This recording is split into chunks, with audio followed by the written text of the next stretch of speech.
Hi friends, आज हम पढ़ेंगे क्लास 7 के भाषा सेतु का chapter number 11 Gudad Sai. Friends, book का नाम है Bhasha Setu, chapter number 11, chapter name है गूदड़ साई। तो अब हम पढ़ना स्टार्ट करते हैं। ओके। सामान्यतः संसार मानव को उसके बाह्य रूप, रंग अथवा वेशभूषा से ही जानता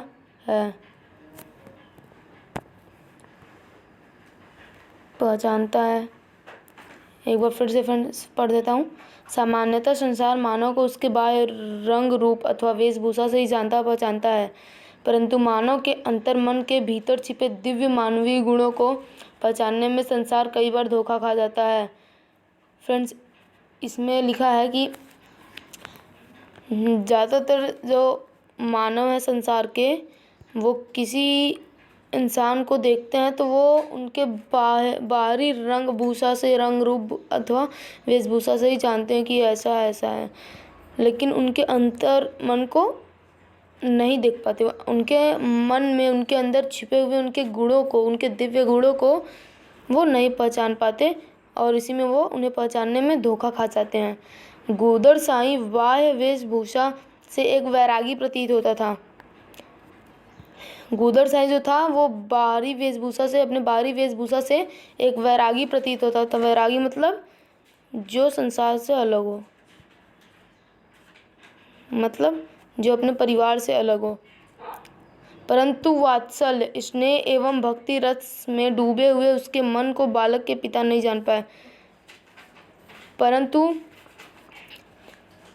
स्नेह और भक्ति रस, वात्सल्य, स्नेह और भक्ति रस में डूबे हुए, वो भक्ति में भी डूबा था और उसके अंदर प्रेम भी बहुत था दूसरों के लिए, और वो उसमें डूबा हुआ था। मतलब उसके अंदर भक्ति रस भी बहुत था और स्नेह भी उसके अंदर बहुत था, और उसके मन को बालक के पिता नहीं जान पाए। आगे कहानी में हम पढ़ेंगे कि बालक का पिता कौन है। ओके। गूदड़ साई ने वह दिव्य चिंतन दृष्टि पा ली थी जो बालकों की निरीयता एवं लीलाओं में भगवान का रूप खोजती है। गूदड़ साई ने वह दिव्य दृष्टि पाई थी कि जो किसी बालक में निरीयता और भगवान की लीलाओं को खोजती है। इस निराले एवं अद्भुत व्यक्तित्व का प्रभावशाली चित्रण इस कहानी का विषय है, और इस कहानी का विषय ही यही है। साईं ओ साईं, एक लड़के ने पुकारा। साईं ओ साईं, एक लड़के ने पुकारा। साईं घूम पड़ा। उसने देखा कि एक 8 वर्ष का बालक उसे पुकार रहा है। साईं ओ साईं कह के एक लड़के ने पुकारा और तभी साईं घूम पड़ा, और फिर घूमने के बाद उसने देखा कि एक 8 वर्ष का बालक उसे पुकार रहा है। आज कई दिन बाद उस मोहल्ले में साईं दिखलाई पड़ा है। आज जब साईं को उस लड़के ने पुकारा है तो साईं कई दिन बाद उस मोहल्ले में दिखाई पड़ा है। साईं वैरागी था। साईं एक वैरागी था, माया नहीं, मोह नहीं। परंतु कुछ दिनों से उसकी आदत पड़ गई थी कि दोपहर को मोहन के घर जाता, अपने 2-3 गंदे गूदड़ यत्न से रख कर उन्हीं पर बैठ जाता और मोहन से बातें करता। लेकिन कुछ दिनों से उसकी आदत पड़ गई थी कि वो हर दोपहर को मोहन के घर जाता था और अपने 2-3 गंदे गूदड़ यत्न लिया रहता था और रख कर उन्हीं पे बैठ जाता था। उन्हें नीचे रख के उन्हीं पे बैठ जाता था और मोहन से बातें करता था। जब कभी मोहन उसे गरीब और भिखमंगा जानकर माँ से अभिमान करके पिता की नज़र बचाकर कुछ साग रोटी लाकर दे देता, जब कभी भी मोहन उसे गरीब और भिखमंगा सोचकर माँ से विनती करके, प्रार्थना करके अपने पिता की नज़रों से बचते बचते उसे कुछ खाने को दे देता था, तब उस साईं के मुख पर पवित्र मैत्री की भाव का साम्राज्य छा जाता। तब जो साईं था उसके मुख पर एकदम पवित्र मैत्री का भाव का साम्राज्य छा जाता था। गूदड़ साईं उस समय 10 वर्ष के बालक के समान अभिमान, सराहना और उलाहनों के आदान प्रदान के बाद उसे बड़े चाव से खा लेता। जो गूदड़ साईं था उस समय वो 10 वर्ष के बालक के समान मतलब 10 वर्ष के बालक के तरह अभिमान, गर्व से, सराहना से और उलाहनों के आदान प्रदान। शिकायतों, उलाहना मतलब यहाँ पे उलाहना मतलब है शिकायतें, उलाहना मतलब शिकायत। शिकायतों के आदान प्रदान के बाद उसे बड़े चाव से खा लेता। मोहन की दी हुई एक रोटी उसकी अच्छा तृप्ति का कारण होती। जो मोहन उसे एक रोटी देता वही उसके अच्छा तृप्ति का कारण होती। एक दिन मोहन के पिता ने उसे देख लिया। एक दिन क्या हुआ कि मोहन के पिता ने उसे देख लिया था। वह बहुत बिगड़े, मोहन को उसके पिता बहुत बिगड़े। वह थे पाश्चात्य, शिक्षा के रंग में रंगे हुए। वह शिक्षा के रंग में रंगे हुए थे। ढोंगी फकीरों पर उनको साधारण और स्वाभाविक चिढ़ती। जो ढोंगी फकीर लोग थे वो उनसे बहुत चिढ़ते थे। मोहन के जो पिता थे वो ढोंगी फकीरों से चिढ़ते थे। मोहन को डांटा कि वह इन लोगों के साथ बातें न किया करे। मोहन को उन्होंने यह कहकर डांटा कि वह इन लोगों के साथ बातें न किया करे। साईं हंस पड़ा और चला गया। साईं हंसा और चला गया। उसके बाद आज कई दिन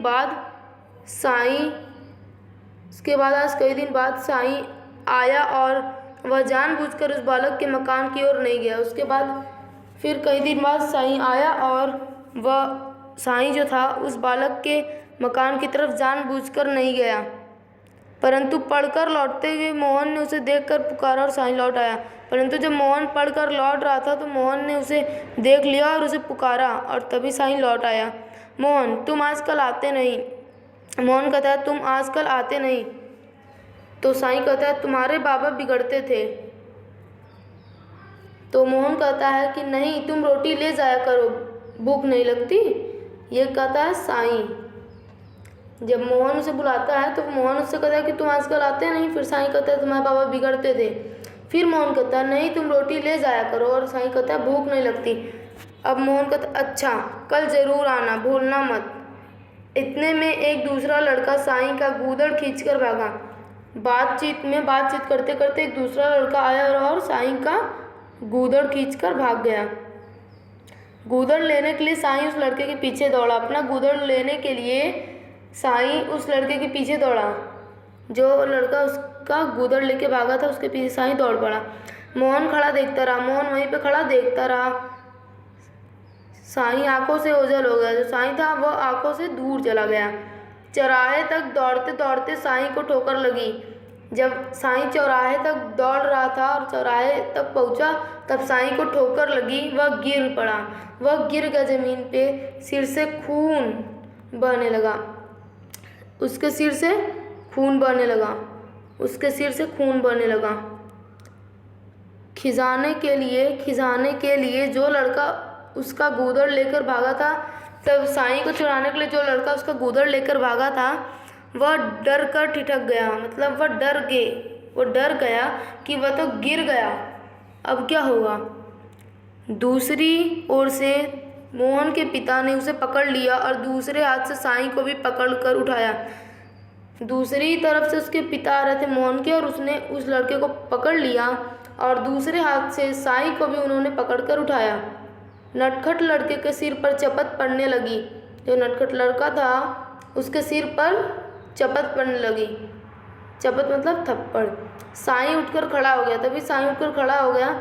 साईं कहता है, मत मारो, चोट आती होगी। साईं कहता है मोहन के पिता से कि उसे मत मारो। किसे मत मारो? जो लड़का साईं का गूदड़ लेकर भागा था, साईं उसके लिए कहता है कि उसे मत मारो, चोट आती होगी। साईं ने कहा और लड़के को छुड़ाने लगा। साईं कह के उस लड़के को छुड़ाने लगा। मोहन के पिता ने साईं से पूछा। अब मोहन के पिता साईं से पूछते हैं कि तब चिथड़े लेकर दौड़ते क्यों थे?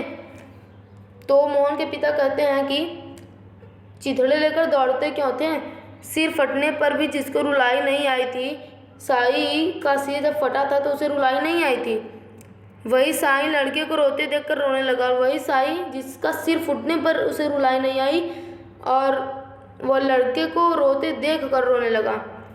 उसने कहा, बाबा मेरे पास दूसरी कौन वस्तु है? साईं मोहन के पिता से कहता है कि बाबा मेरे पास दूसरी कौन वस्तु है जिसे देकर इन राम रूप भगवान को प्रसन्न करता?